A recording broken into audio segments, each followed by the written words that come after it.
English Shorthand, January 1994. Ready? Start. Mr. Speaker Sir, I thank you very much for having given me an opportunity to speak a few words on food policy. I wanted honorable members to take as much time as possible to discuss this most important matter. My colleague, the finance minister, gave a very good account of the situation yesterday and made clear the basic policy of the government. He spoke with authority since he has a great deal to do with the subject.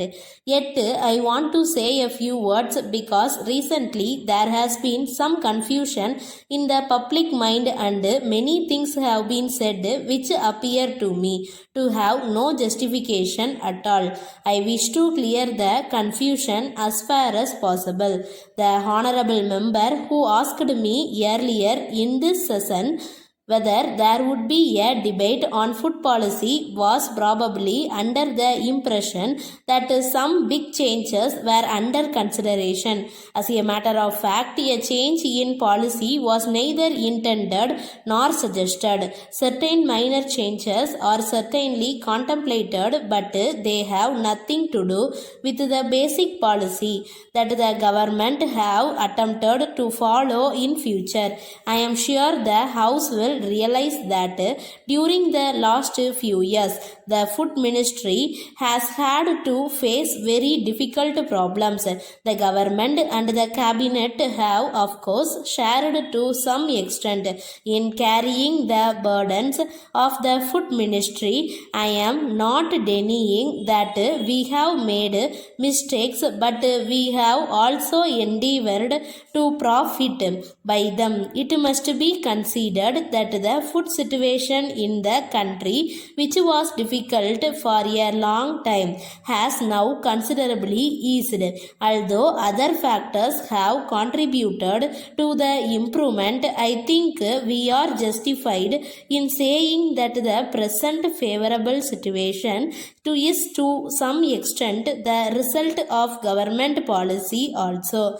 In this connection, I would like to pay my tributes to my colleague, the finance minister, who has approached the very difficult and complicated subject of food with an energy and an awareness which I think have produced certain positive results all over the country. In a debate of this kind, it is natural that honorable members should be concentrated, more concerned with the situation in their particular state or area, and it is right that they should do so. Nevertheless, the most important thing is that we keep in view India and her food production as a whole, and at the same time remember our basic policy. It is open to the House to discuss our basic policy, but in so far as the government is concerned,